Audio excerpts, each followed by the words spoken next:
Descubrí que mi hermano le robaba dinero a mi abuela enferma de cáncer, y cuando se lo conté a mi familia, me llamaron mentiroso, me echaron de casa y cortaron todo contacto conmigo. Yo, 26M, crecí en San Diego, California, pero lo que importa realmente empezó hace unos 3 años, cuando mi mamá se casó con un tipo que tenía un hijo de su anterior matrimonio, solo un año menor que yo. No nos llevábamos mal, al principio. Más bien, éramos como dos extraños que aprendieron a convivir por obligación. No teníamos una relación cercana, pero tampoco éramos enemigos. Digamos que coexistíamos. Él tenía su vida, yo la mía. Pero todo eso cambió cuando a mi abuela, la mamá de mi mamá, le diagnosticaron cáncer. Mi abuela era el corazón de la familia. Incluso después del divorcio de mis padres, ella era quien nos unía. Era esa figura fuerte pero amorosa, siempre presente, siempre pendiente de todos. Cuando le dijeron que tenía cáncer, nos cayó como un balde de agua helada. Fue una de esas llamadas que cambian el ritmo de todo. Me acuerdo que yo estaba manejando de regreso a casa desde el trabajo cuando mi mamá me llamó llorando. Me estacioné en un 7-Eleven y me quedé ahí sentado por más de 1 hora, simplemente sin saber cómo procesarlo. La idea de perderla era algo que ninguno de nosotros quería enfrentar. Como familia, decidimos unirnos para ayudar. No teníamos mucho dinero, pero entre todos empezamos a aportar lo que podíamos. Yo trabajaba en una oficina de contabilidad, y aunque mi sueldo no era la gran cosa, puse parte de mis ahorros en una cuenta común que abrimos para cubrir los tratamientos, medicinas y visitas médicas. Mi mamá puso todo lo que pudo. Incluso algunos primos y tíos que no veíamos tan seguido mandaron algo. Fue conmovedor ver a todos tan involucrados, hasta que dejamos de ver el dinero moverse. En esa cuenta, de un mes a otro, desaparecieron casi $8,000. Nadie entendía qué había pasado. Mi mamá pensó que quizá la clínica había cobrado doble o que algún tratamiento no cubierto por el seguro fue más caro de lo esperado, pero cuando pedimos los estados de cuenta, fue bastante claro que el dinero se había retirado en efectivo desde un cajero automático en 2 ocasiones distintas. Y no fue mi mamá. Yo tampoco fui. Nadie más tenía acceso, excepto mi hermanastro. Ahí es cuando todo se fue al carajo. Lo enfrenté yo primero. Pensé que si hablábamos a solas, se iba a quebrar, admitiría lo que hizo, pediría perdón, y buscaríamos una forma de solucionarlo sin hacerle más daño a mi abuela. Pero no. Se puso a la defensiva desde el minuto 1. Dijo que no sabía de qué hablaba, que estaba inventando cosas porque siempre lo había envidiado, lo cual no tenía sentido. Él era el que apenas trabajaba, el que no había terminado la universidad, el que pasaba más tiempo jugando videojuegos que pensando en el futuro. ¿Qué iba a envidiarle yo? Pero lo que más me reventó fue su reacción frente a mi mamá. Cuando lo confrontamos juntos, frente a ella, empezó a gritar como loco, que lo estábamos acusando injustamente, que si seguíamos así él se iba de la casa, que estábamos destruyendo la familia. Gritaba tanto que los vecinos salieron a ver qué pasaba. Mi mamá entró en pánico, como siempre que alguien levanta la voz, y me pidió que lo dejáramos pasar, que seguramente había una explicación. Yo no podía creer lo que estaba oyendo. O sea, alguien robó el dinero para el tratamiento de su madre, de mi abuela, ¿y lo íbamos a dejar pasar solo porque se puso histérico? Pasaron días así. Nadie decía nada, pero la tensión en la casa se podía cortar con cuchillo. Yo no dormía. Me dolía el estómago todos los días. Sentía como si algo dentro de mí se estuviera pudriendo. Hasta que un día, no aguanté más, y le conté a mi tía, la hermana menor de mi mamá, lo que había pasado. Ella montó en cólera.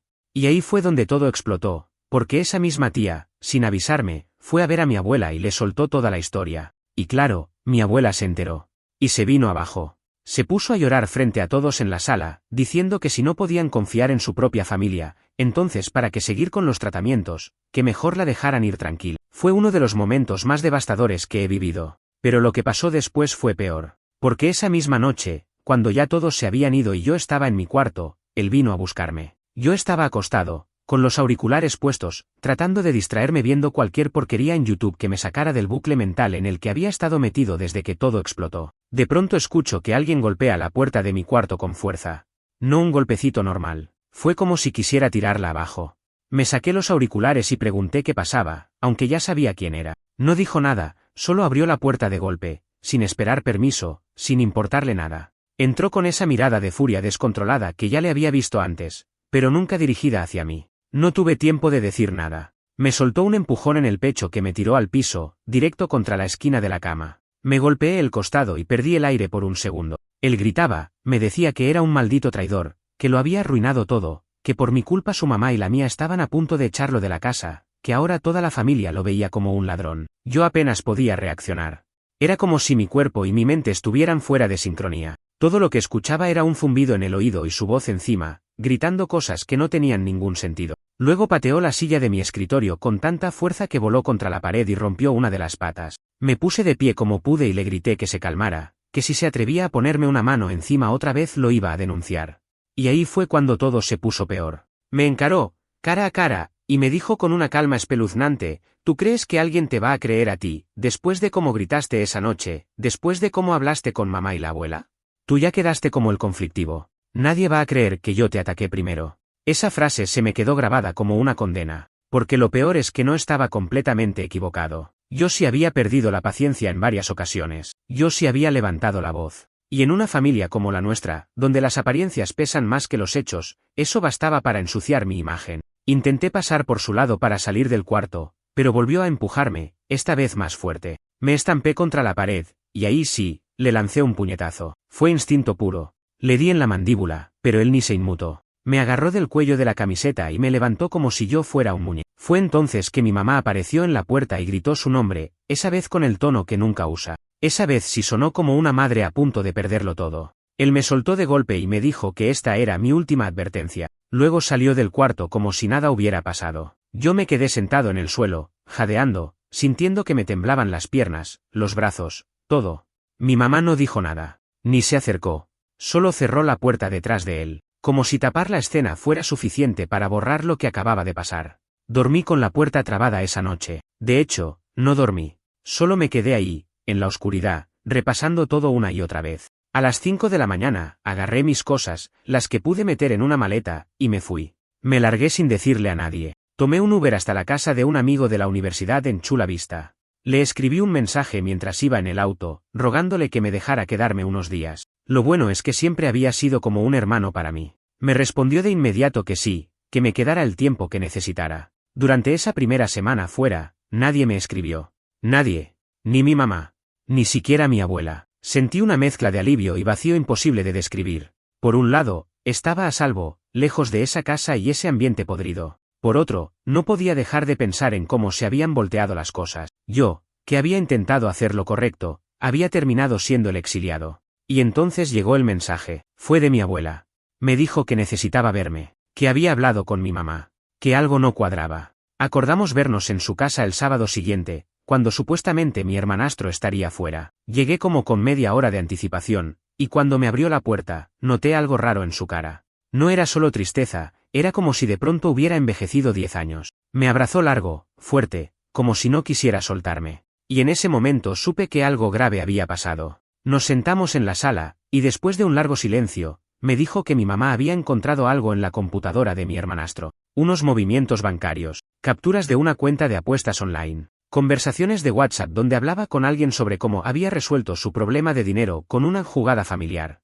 Él no solo había robado el dinero, lo había apostado todo. Y lo había perdido. Mi abuela lloraba mientras me lo contaba. Decía que no podía creer que alguien de su propia familia pudiera hacerle eso. Que ya no sabía si quería seguir con los tratamientos, que estaba cansada, que se sentía sola, traicionada, y que lo único que lamentaba era que yo hubiera sido quien pagó el precio de su desilusión. Y luego me dijo algo que me destrozó por dentro: perdón por no haberte creído desde el primer momento. Perdón por no defenderte cuando lo merecías. Estuve sentado en el sofá de la casa de mi abuela por casi 2 horas después de que me dijo eso. Al principio no sabía qué decirle. Me sentía raro, incómodo, pero no por ella, sino por todo lo que representaba ese momento. Tenía ganas de abrazarla, de decirle que estaba bien, que ya había pasado, pero también tenía esta rabia metida en el cuerpo, como una corriente eléctrica constante. Rabia por haber sido el único que vio la verdad desde el principio y aún así terminar solo, tirado, como si yo fuera el problema. Rabia por haber tenido que huir de mi propia casa mientras el verdadero ladrón seguía durmiendo en su cama, como si no hubiera hecho nada.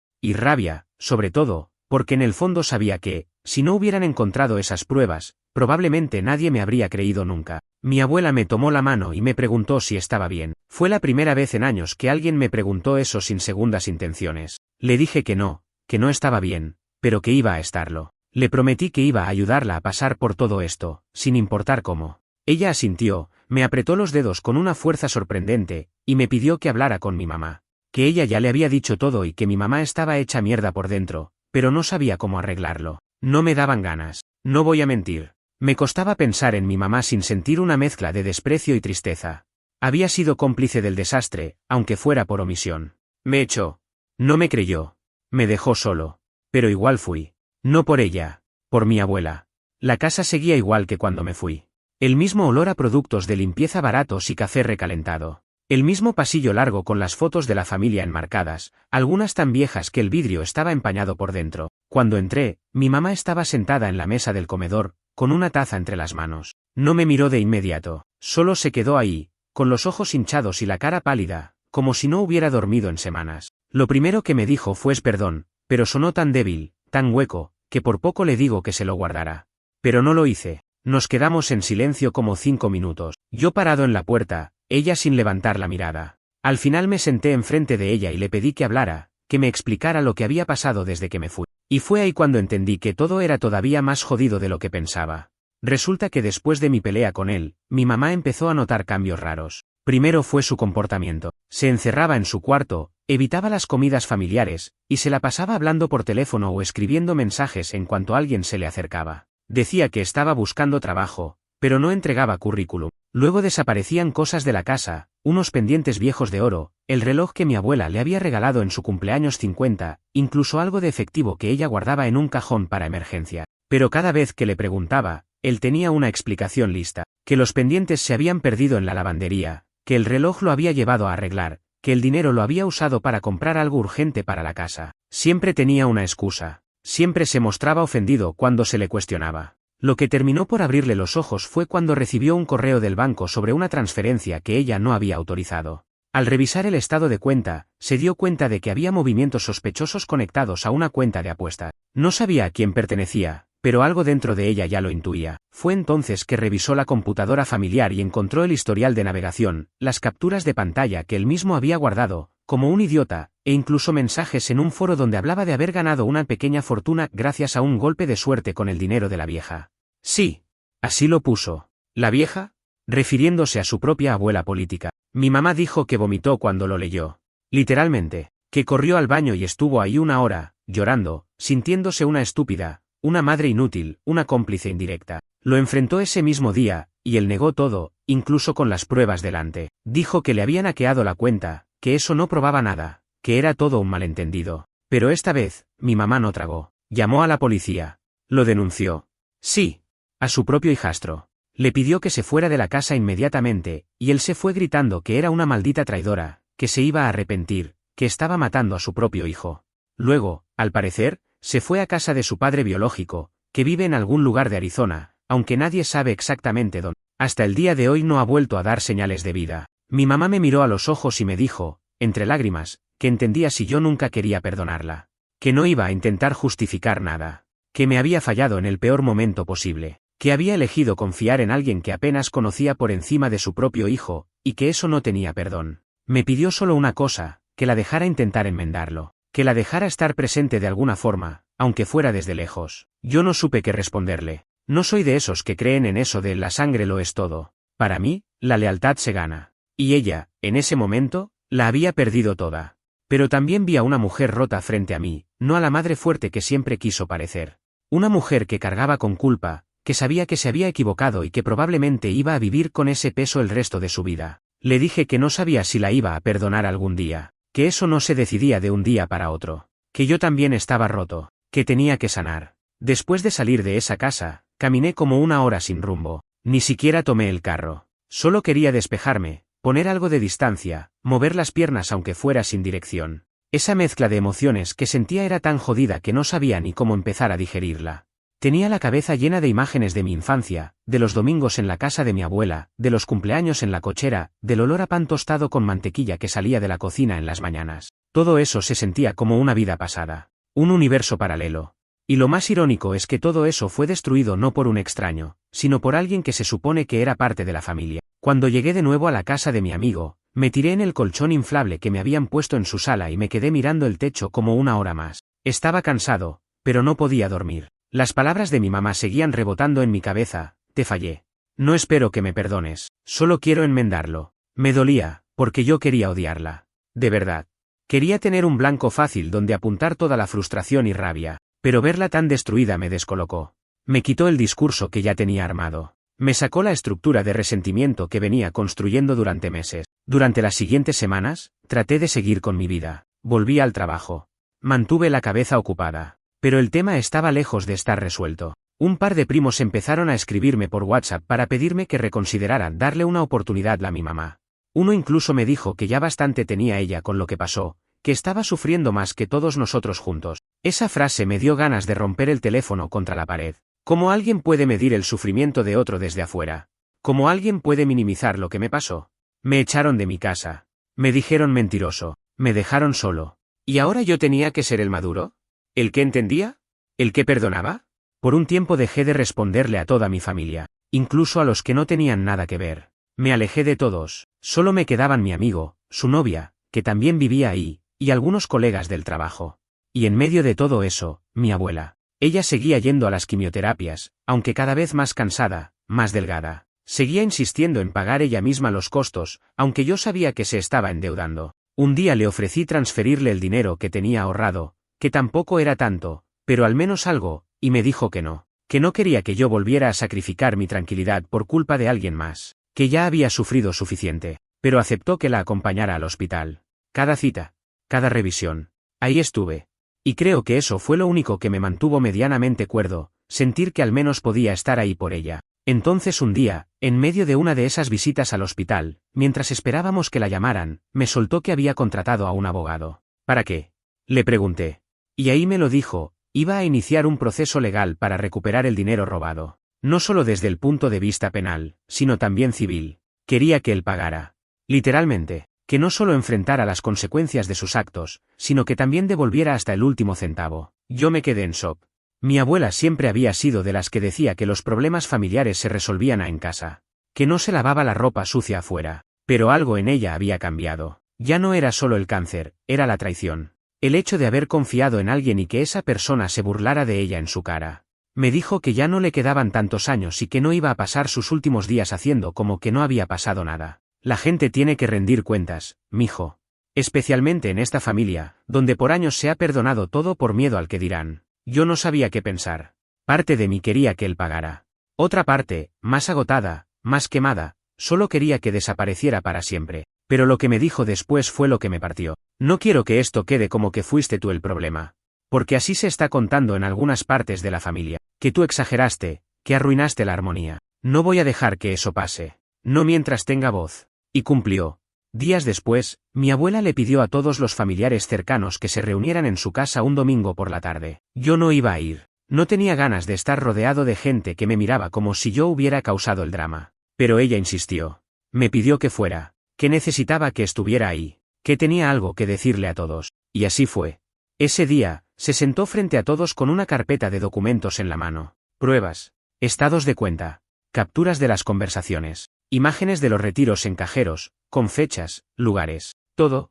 Y lo dijo sin temblarle la voz, que su nieto político había robado el dinero que la familia había donado para su tratamiento. Que no era opinión. Que no era un malentendido. Que era un hecho comprobado. Y que quien había tenido el valor de destaparlo había sido yo. Yo me quedé quieto, en silencio, mientras todos se removían incómodos en sus sillas. Nadie decía nada. Nadie me miraba a los ojos. Algunos asentían como si ya lo supieran, pero hubieran preferido fingir que no. Otros simplemente tragaban saliva en seco. Pero lo mejor de todo fue que, por primera vez en meses, sentí que no estaba loco. Que no había sido yo el delirio, la exageración, el problemático. Salí de esa reunión sin decir una palabra. Solo le di un abrazo a mi abuela.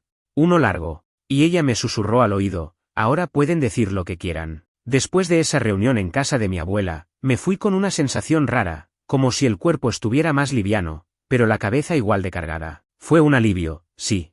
Que se supiera la verdad, que se dijera en voz alta, que no quedara solo en susurros o suposiciones. Pero también me dejó un sabor amargo. Porque ver a tanta gente con la cara larga, sin saber dónde meterse, sin tener el valor de mirarme, eso dolía. Algunos eran familiares que me vieron crecer, que habían compartido navidades conmigo, que me abrazaban para las fotos, y ahora actuaban como si no supieran quién era. Me fui caminando. Necesitaba aire. Caminé por el barrio, pasé por la misma tienda donde comprábamos helado cuando era niño, por el parque donde mi abuela me llevaba a correr cuando tenía 5 años. Todo seguía igual. Todo, menos yo.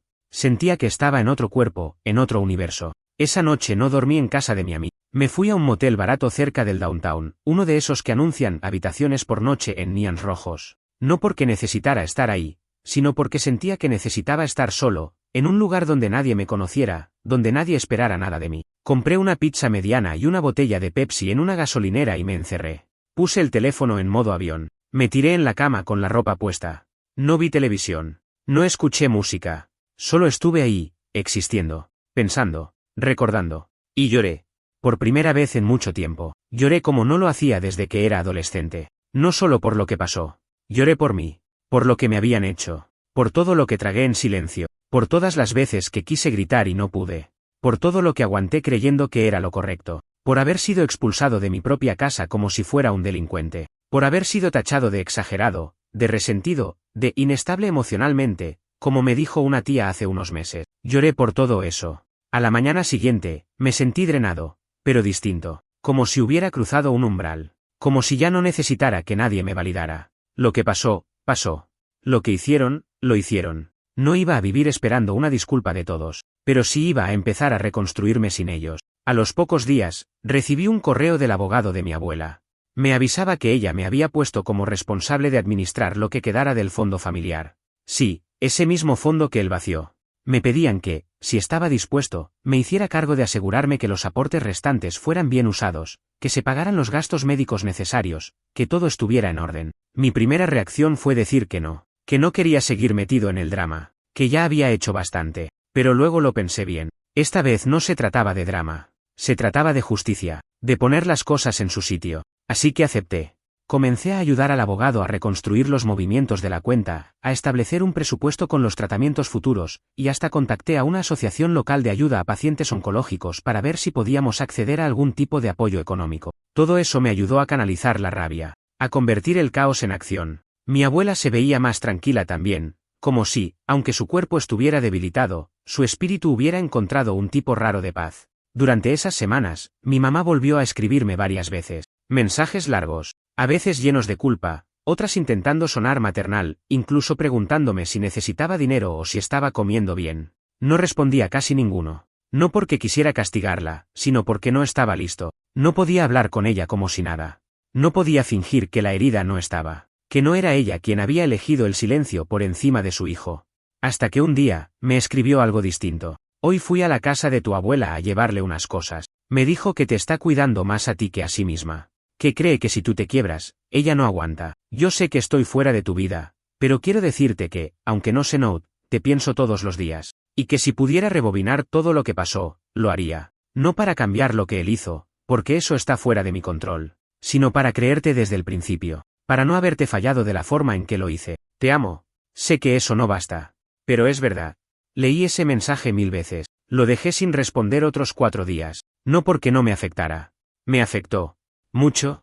Pero también necesitaba procesarlo. Ver si esas palabras venían de un lugar sincero o de uno desesperado. Todavía no lo tengo claro. Y mientras todo eso pasaba, un rumor empezó a circular, que él, mi hermanastro, estaba en problemas serios con otra persona en Arizona. Que había robado dinero de la casa de su papá.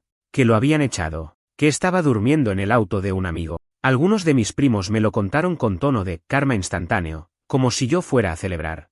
Pero la verdad, no me alegró. Solo me reafirmó que ese tipo siempre fue así. No se volvió así por lo que pasó. Ya venía torcido desde antes. Y todos, de alguna forma, lo supieron. Solo que nadie quiso verlo. Durante un tiempo todo se mantuvo en silencio. Casi como si la tormenta hubiera pasado, pero el cielo todavía estuviera gris, cargado, a punto de reventar de nuevo en cualquier momento. Vivía en modo automático. Me levantaba, trabajaba, comía lo justo, hablaba con 2 o 3 personas contadas, y me acostaba sin ganas de pensar demasiado porque pensar era como empujarme solo al abismo. Pero lo que me mantenía funcional, en lo más mínimo, era cuidar de mi abuela. A veces siento que ella y yo éramos los únicos dos que realmente entendíamos la dimensión de lo que había pasado. No porque los demás fueran tontos, sino porque nadie lo vivió como nosotros. Me empecé a involucrar cada vez más con el tratamiento. Acompañarla al hospital se volvió rutina. Ya sabía el nombre de las enfermeras, las estaciones de café más decentes dentro del edificio, el lugar exacto del estacionamiento donde nunca cobraban multas si te pasabas del tiempo permitido. Llegamos a esa etapa donde uno ya se mueve con automatismo en clínicas, conoces los pasillos, los códigos, los horarios, y aún así, cada visita era una incógnita. A veces salía del consultorio optimista. Otras, completamente devastado. Como aquella vez que el doctor sugirió que tal vez ya no había mucho más que se pudiera hacer. Fue un martes por la tarde, a mediados de octubre. Me acuerdo perfecto porque hacía un calor raro para la época del año. Entramos al consultorio y el doctor tenía esa cara ensayada que uno ya reconoce. Nos dijo que la quimio estaba debilitando más de lo que ayudaba. Que tal vez era hora de considerar una opción paliativa. Yo no entendía bien al principio. Me costó aceptar lo que realmente estaba diciendo, que nos estábamos quedando sin tiempo. Mi abuela, en cambio, lo tomó con una calma que me dio rabia. Dijo que ya lo sentía. Que su cuerpo le hablaba. Que no quería seguir estirando algo que ya estaba roto. Que prefería pasar lo que quedaba en casa, tranquila. Y que no quería que yo la viera como una paciente más, sino como lo que siempre fue, mi abuela, entera, fuerte, incluso en la despedida. Salimos del hospital en silencio. Subimos al auto, puse el aire acondicionado y no dije una palabra hasta estar a medio camino de regreso a su casa. Le pregunté si tenía miedo, y me contestó algo que todavía no sé cómo interpretar. No, miedo no. Me duele más dejarte sabiendo que todavía te queda tanta mierda que procesar. Eso me dolió. No porque fuera mentira, sino porque tenía razón. Ella estaba preocupada por mí, por cómo iba a lidiar con todo lo que seguía. Y sí, yo tampoco sabía, porque aunque el caos se hubiera calmado, los daños seguían ahí. Las grietas no se cierran solas. Pasó un mes desde ese día, y en ese mes, mi mamá volvió a aparecer. Una noche, cuando salía de la casa de mi abuela, porque ya dormía ahí casi todos los días para ayudarla, la encontré estacionada frente al portón. Bajó del auto apenas me vio. No estaba maquillada. No traía ropa linda ni ese aire de mamá correcta, que solía usar como escudo. Estaba temblando. Tenía las manos metidas en los bolsillos del pantalón y los ojos tan rojos que parecía que llevaba llorando desde la mañana. Me acerqué con cautela. Le pregunté qué hacía ahí. Me dijo que no había aguantado más, que necesitaba hablar conmigo en persona, que había respetado mi espacio, pero que no podía seguir pretendiendo que lo nuestro estaba muerto. Dijo lo nuestro, no sé si como madre e hijo o como cualquier cosa que todavía pudiera quedar entre nosotros. Me pidió 10 minutos. Le dije que hablara. Lo primero que hizo fue llorar. No con escándalo. No dramáticamente. Fue un llanto que salía mientras intentaba hablar. Me dijo que se sentía rota, que había pasado semanas sintiéndose la peor persona del planeta, que leer los mensajes que yo no respondía era como golpearse contra una pared una y otra vez, que había leído mi silencio como lo que era, una condena, pero también una señal de que todavía me importaba algo, porque si no me importara, ni siquiera habría abierto los mensajes. Le pregunté si quería mi perdón o mi compasión. Me miró confundida. No sé, dijo. Tal vez solo quería que me vieras de nuevo. No supe qué decir. Me quedé parado frente a ella, con las llaves en la mano, sintiendo esa tensión que solo se da cuando hay amor y dolor mezclados. No la abracé. Tampoco la rechacé. Solo le dije que se cuidara. Que no era el momento. Que todavía no sabía cómo procesarla. Y me fui. Cuando entré de nuevo a la casa, mi abuela me miró desde el sofá, sin decir nada. Sabía que algo había pasado. Se limitó a darme una manta y a decir, no intentes sanar a todos. Sana tú primero. Esa noche dormí en el suelo, al lado de su sillón. La escuché respirar toda la noche. Cada tanto toser. En medio de la madrugada, murmuró mi nombre como si estuviera soñando. Y yo me prometí algo, que cuando ella ya no estuviera, no iba a permitir que esta historia terminara en resentimiento. Pero también me prometí otra cosa, que no iba a fingir que todo estaba bien solo porque el tiempo pasara. La rutina con mi abuela se volvió casi sagrada. Me levantaba antes que ella, preparaba su desayuno aunque a veces solo comía 2 cucharadas. Le ponía música bajita en el fondo. A ella le encantaban los boleros viejos, esas canciones con letras simples pero que dolían más que muchas cosas modernas, y pasábamos la mañana en un vaivén entre silencio y charlas tranquilas. No hablábamos más del tema, ni de él, ni de mi mamá, ni del resto de la familia. Era como si hubiéramos sellado un pacto tácito de no dejar que los fantasmas de los demás se colaran en el único espacio donde todavía había algo de paz. Pero por dentro, yo seguía batallando. Durante el día, podía mantener la compostura. La necesidad de cuidar, de estar presente, me mantenía enfocado. Pero las noches eran otra cosa. Me acostaba con el pecho apretado, con los recuerdos haciéndome ruido como una radio mal sintonizada. Y una noche, simplemente no pude más. Me levanté a las 3 de la mañana, me serví un café recalentado que sabía a nada, y me senté en la sala con el portátil. Empecé a escribir. Todo. Desde el principio. La pelea. La traición. El rechazo. El exilio. El silencio. No como ahora, que lo estoy compartiendo acá. Lo escribí para mí, como si necesitara que alguien lo escuchara, aunque fuera la pantalla. Escribirlo me hizo darme cuenta de algo que hasta entonces no había visto claro. Todo esto no fue solo una traición. Fue un desarraigo. Me arrancaron de golpe la idea de familia, la noción de hogar, el lugar donde uno se supone que siempre puede volver cuando el mundo afuera se vuelve mierda. Y eso, más que la rabia, fue lo que me quebró. Porque sin eso, sin esa red, te sentís en caída libre. Con el tiempo, algunas cosas comenzaron a moverse. Uno de mis tíos, que había sido bastante tibio durante toda la situación, me llamó. Me sorprendió.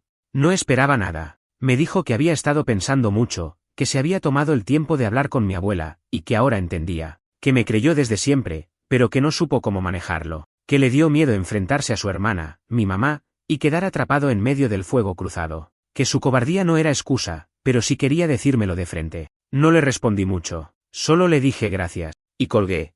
Pero ese gesto, aunque pequeño, me sacudió algo por dentro. Sentí por un momento que tal vez no todo estaba tan podrido. Una semana después, fue mi cumpleaños. No suelo celebrarlo desde hace años, pero ese día, mi abuela me pidió que no saliera de casa, que tenía una cosita preparada. Cuando bajé a la cocina, vi un pastel pequeño con una vela solitaria encima, unas flores en un jarrón viejo, y su sonrisa más linda. Me cantó el Happy Birthday sola, con voz temblorosa, sin afinar una nota, y me abrazó como si fuera el último cumpleaños que compartiríamos. Y sí, en el fondo, ambos sabíamos que probablemente lo era. Comimos el pastel en silencio. Le agradecí. Ella solo me tocó la mejilla y me dijo: no importa quién te haya soltado, mijo. A veces perder a la gente es lo que te hace encontrarte a ti. Y ahí fue cuando lo entendí. Todo esto que viví, con toda su crudeza, me había dejado sin muchas cosas, pero me había devuelto una que no sabía que necesitaba tanto, mi propio valor. La certeza de que podía estar solo y seguir en pie, que podía ser desechado por los demás y aún así no romperme del todo. Esa noche, después de que ella se durmió, volví a leer los mensajes que mi mamá me había enviado semanas atrás. Volví a ver esa frase: no espero que me perdones, solo quiero que me dejes intentarlo. Y por primera vez, no sentí rechazo, no sentí rabia, sentí compasión. No por ella, sino por mí. Porque me di cuenta de que cargar con ese odio me estaba consumiendo más a mí que a ella. Le escribí algo corto. No una carta. No un monólogo. ¿Solo esto? Todavía no puedo verte como antes. Pero ya no quiero odiarte. No por ti. Por mí.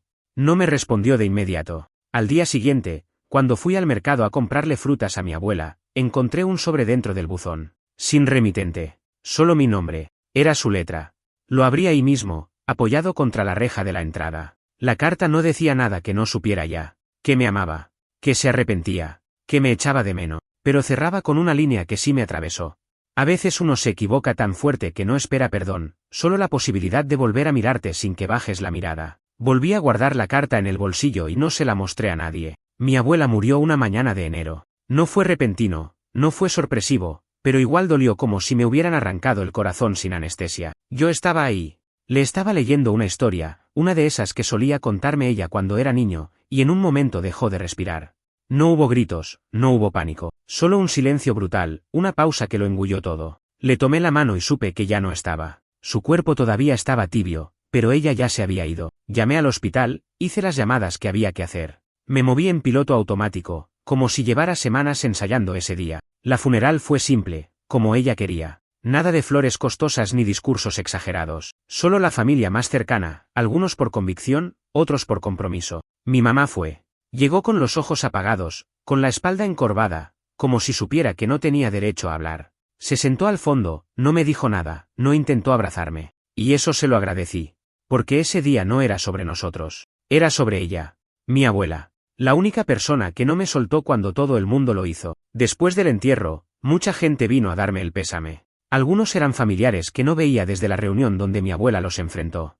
Me hablaban con ese tono incómodo, como si tuvieran que decir algo pero no supieran cómo. Yo asentía, respondía con monosílabos, sonreía por obligación. Y cuando todo terminó, me quedé solo en la casa que ahora me pertenecía legalmente. Mi abuela me la dejó en su testamento, junto con lo que quedaba de sus ahorros. Me senté en el sillón donde ella solía dormirse viendo la tele, y por primera vez entendí lo que era estar verdaderamente solo. No físicamente, emocionalmente. Porque incluso rodeado de gente, yo me sentía como un sobreviviente, como alguien que había salido de un accidente con vida, pero sin saber qué hacer con esa vida. Pasaron semanas, volví a trabajar. Me mudé oficialmente a la casa. Empecé a arreglarla, poco a poco. Pinté las paredes, doné la ropa vieja. Guardé sus cosas en cajas, aunque no me atreví a tocar algunas. Dejé sus pantuflas debajo de la cama, su taza de café favorita en el estante. como si una parte de mí quisiera creer que en cualquier momento iba a volver. Un día, sin pensarlo mucho, le escribí a mi mamá y le dije que si quería pasar por la casa, podía venir, sin condiciones, solo que no trajera preguntas. No venía a resolver nada, solo a estar. A ver si, desde el silencio, algo podía sanar. Y vino. Caminó lento por el pasillo, miró las fotos en la pared, tocó el marco de uno de mis dibujos que mi abuela había mandado a enmarcar cuando yo tenía 7 años. Nos sentamos a tomar café en la cocina. No hablamos mucho. Ella lloró un poco. Yo no. Pero por primera vez, no sentí rabia viéndola, solo una tristeza tranquila. Como si ya no me hiciera daño, solo pena. Como cuando ves un lugar donde viviste algo importante, pero ya no sentís lo mismo. Eso era ella para mí. Un lugar al que ya no pertenecía, pero que alguna vez llamé hogar. No sé si algún día volveremos a ser madre e hijo como antes. No sé si eso se puede reconstruir después de tanto. Pero en ese momento, solo tenerla sentada ahí, en silencio, fue suficiente. Como un primer ladrillo. Sobre él, tal vez sepas lo que pasó. Terminó siendo arrestado en Arizona por cargos de fraude. Usó la identidad de otra persona para abrir cuentas de juego online. Lo vi en las noticias por casualidad. Su nombre, su cara, su historial. Era él. Pero ya no era mi hermano. Ya no me despertaba odio, solo indiferencia. Y eso, honestamente, fue una victoria personal. Sentí que finalmente le había quitado el poder que tenía sobre mí. Desde entonces, he estado aprendiendo a estar conmigo, sin depender de nadie, sin esperar disculpas que no van a llegar, sin querer arreglar lo que está roto desde la raíz. La casa de mi abuela es mía, sí, pero no me pertenece del todo. A veces siento que solo estoy cuidando lo que ella dejó. Su memoria, su fuerza, su dignidad.